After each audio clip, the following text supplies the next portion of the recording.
It's another episode of Social Distancing at the Chamber, also known as Happy Hour with Hammer. Glenn, we're wearing costumes tonight, special garb for our special guest. Why don't you introduce this A-lister who has joined us tonight? Well, we couldn't be more pleased than to have both of our former bosses, not once, but twice. Really? Congressman Matt Salmon, who's now a top executive at also our alma mater, Arizona State University. So we're wearing the clothes. In fact, Matt was nice enough to get me this very stylish shirt. And that always means a lot because to me, Matt was always the best dressed member of Congress. So Glenn, my only request is that you wash it between uses. That's all. And also one of the great sets is a humor. And Matt, I'm serious. I owe more to, if I've done any good in this world professionally, it's because of your mentorship, leadership, and friendship. Well, you guys are doing an amazing job for the state, and I can't tell you how much I appreciate it. Thanks, Matt. Thank you, Matt. Now, one of the reasons we wanted to have you on the show is that there's a lot going on right now with the discussion of China. And there's the university component in terms of the international student. There's also the component of what's going to happen with supply chains. And when you served in the United States Congress, at least during round one, you were the only fluent Mandarin speaker. So there's no one in this state who understands China, and there's few people, I would argue, in the world who understands the relationship with China the way you do. So I would just love for you to just sort of give some initial thoughts on the relationship, particularly during this period of time. I think the relationship is pretty strained right now. It's pretty clear with a lot of the reports that have been done that China wasn't as forthcoming as it should have been on knowledge that it had regarding the virus early on. And there's a lot of speculation that the virus may have even started earlier than we thought in China. Now they're saying here in the United States that the first person we thought that had been detected with the virus wasn't the first person, and that was at least a few weeks earlier, that the first case was probably here in America. So I think there's a lot of strain right now because of the nature of transparency within China. It's kind of sad, Glenn, because when you and I served together in the 90s, it was a very different world. There was a lot more cooperation between the United States and China. And I think there have been errors on both sides, to be honest with you. But I've been profoundly disappointed in this president of China, Xi Jinping. I think that he has taken a lot of the work from Deng Xiaoping all the way to the leaders before him. I got to know Jiang Zemin fairly well and respect him very, very much. And I think that a lot of the things that we care about very much, like the intellectual property rights, stealing, and the human rights violations, and I could go on, that one could argue that under his watch, it's actually gotten worse. And so I'm pretty frustrated. I still haven't thrown in the towel on the relationship between us and China because it's just that important. If you can even visualize the idea of a strong alliance between the United States and China one day, imagine the world good that we could do, from everything from world hunger to dealing with the environmental issues. I mean, we could do such wonderful things for this planet that I'm still going to hope and try to do everything I can to try to get the relationship back on track. Well, Matt, when we were out there, I don't know, it was 8 or 9 years ago, and I always got a kick out of people didn't necessarily know that you spoke fluent Mandarin, so they'd be talking and you would jump right in the middle of the conversation. But I remember we visited a university or two and went to a lot of different public places. And my perception from that trip, and that has only been backed up by the many trips I've taken there since, I get all my suits in Shanghai, was that the people of China, they want a warm relationship with the United They do. States. They love very the American way. They very much do, and they love all things Western, the people themselves. And the other thing, and I'll segue a little bit, but there are 340,000 Chinese students in American universities and another 250,000 in American high schools. You think about that. You and I, Glenn, love to, give a lot of the credit, and we should, to the end of the Cold War, to President Reagan and his strength in dealing with the Soviet Union. But we also know that one of the big things that changed was that so many of their students and their professors and their researchers and their scientists spent time in the United States, and they realized that what they'd been handed through propaganda in Russia was not true, and that capitalism was actually a really good thing and a positive thing. And that's one of the chief reasons to me that the Iron Curtain fell. And I still believe that when you've got all of these wonderful students, and by the way, they're the ones that are the cream of the crop, and they're coming from the most aristocratic and wealthy families in China. And think about it, Glenn, if those people go back and learn anything about the Western values that we're able to share, which I believe they do. I taught a class this last semester, and I had multiple Chinese students in my class. And when we got to the section on the US Constitution, they did amazingly well. And I love to see the passion in their voices when they argued about how important these kinds of freedoms and, like the inalienable God-given rights that come to us from the Bill of Rights, they love that stuff. And they can't help but be positively infected by it and take those ideas back to China. One day they will be the leaders. Nothing lasts forever. Xi Jinping won't be here forever. And I believe that one of the best cases we've got going forward is, these wonderful, wonderful students that go back with the best thing that we have to export, and that's our democratic values. And Matt, I've met a number of these students who've gone to Arizona State University, and they're just terrific. I mean, what's happened at ASU has been, I don't believe, unless they're like Academy Award actors and actresses, it has profoundly changed them for the better and sets the stage for exactly what you've said. Glenn, you know that there's a big animosity between the government in Beijing and the government in Taipei.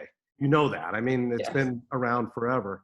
We have several hundred students from Taiwan as well. And to see how wonderfully those Chinese students from mainland China interact with Taiwan students is amazing. And those Taiwan students have a really good impact. They come from a really thriving new democracy as well. And I'm really, really hopeful. I see the changes in the hearts and the minds of these students, and they can't help but have it alter the course of their lives. And those people are going to be the leaders of China tomorrow.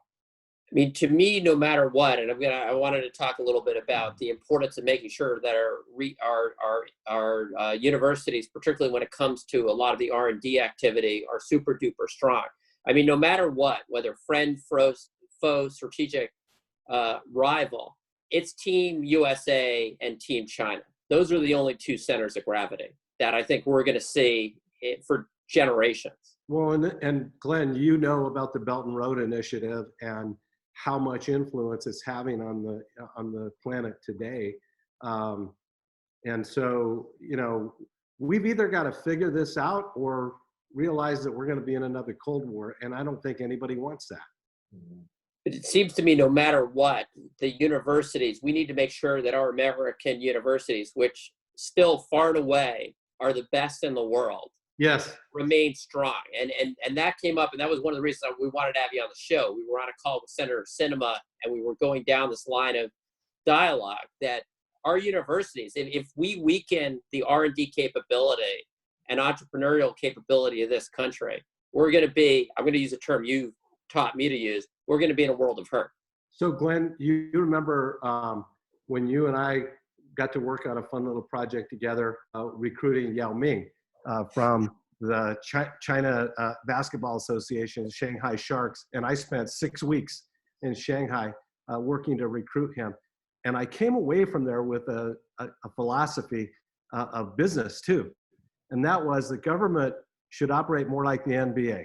If they shoot winners, if they drive the bucket, if they out of the sit and they bring money into the NBA, then that's a set operating business.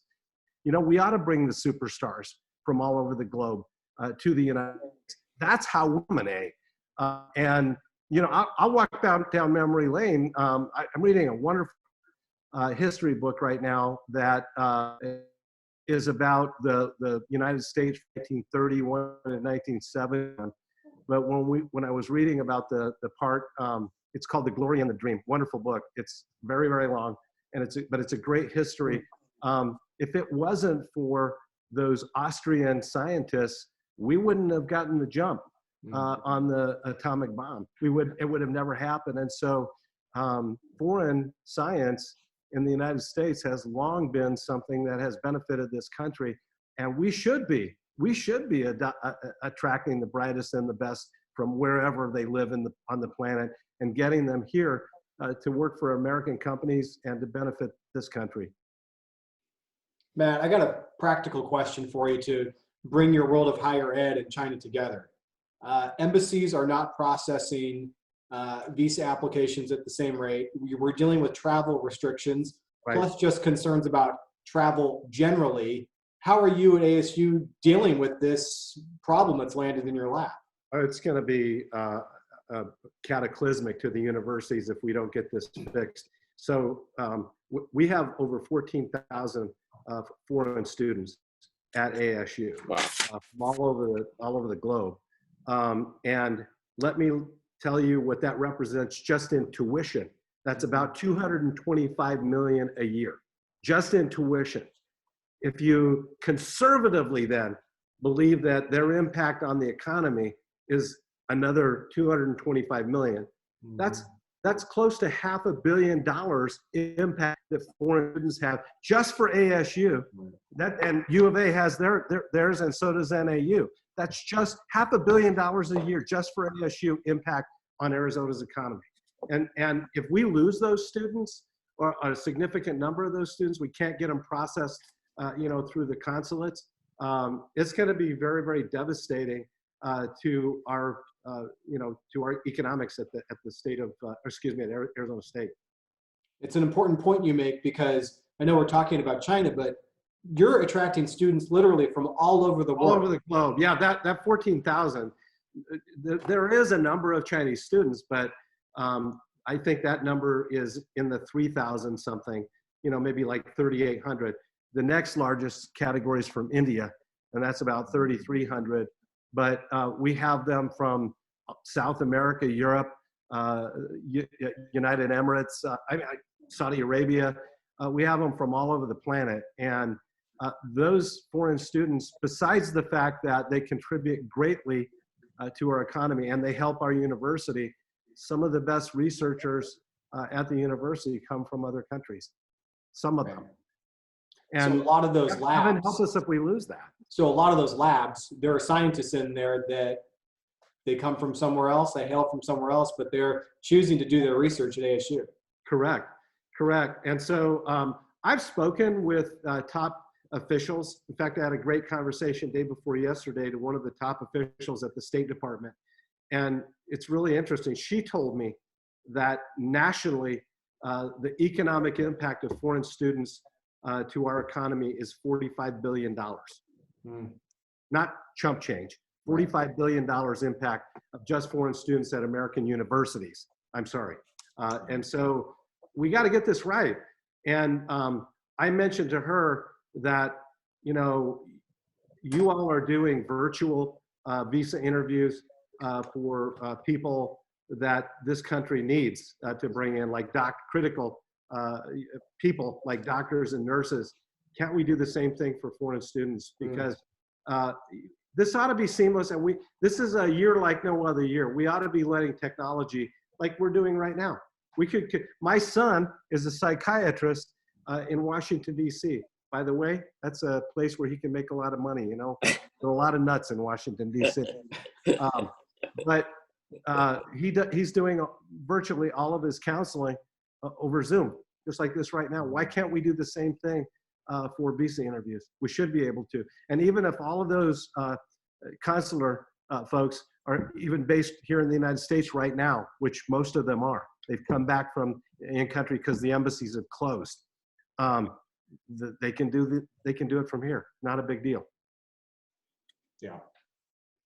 Hey, Matt, if you were talking to a business leader right now, let's say a manufacturer, and they're looking for some advice about their supply chain, should it be in Asia? Should it be in the Americas? Should it be in Mexico? Where's your head at on this question of important parts that our supply chains might rely on? Well, I think that we've learned from this tragic happening that we would probably be a lot better off, especially with situations like this, if our manufacturing were on the Northern Hemisphere, or the Western Hemisphere, excuse me. Yeah. Matt, do you think that that's going to happen? I mean, there seems to be bipartisan consensus that it should. Do you think practically? I think there'll probably end up being a lot of incentives coming out of out of Washington for having your manufacturing in Northern America. Yeah.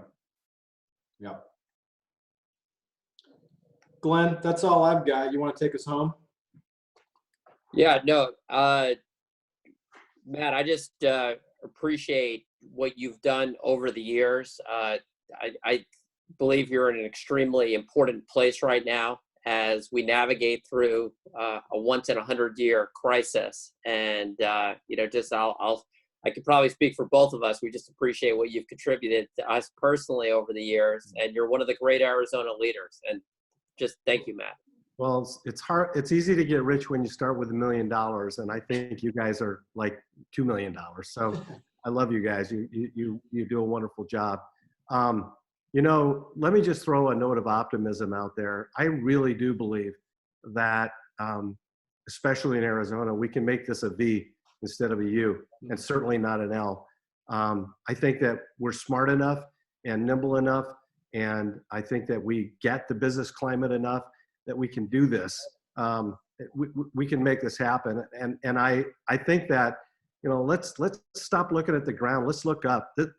There are out of horrible things come great opportunities. And we will find better ways of doing business, better ways of accomplishing the things that we need to. We'll let technology, assist us more and more and more. And I think that we have some great opportunities. Like for ASU right now, I guarantee when we come out of this, ASU is going to be a lot more prominent globally. We were so far ahead of the curve when it came to online education, but now we're doing education with combining Zoom and there'll be announcements on something really cool very soon. But our contribution to K-12 as well as universities throughout the world is going to be monumental, and this will be a pivotal moment for ASU. Well, Dr. Crow and ASU and what you've contributed, no matter where I've gone in the world, you see ASU, and you've put us on the map all over God's creation. And I love your note, Matt. One of the things we love about you, you always do look at how we could turn any situation into a positive. And that's a sort of to me, that's a beautiful way to end the program and to end the week. Thanks, Glenn. You guys rock. Appreciate it. Thanks, Matt. Thank you, Matt.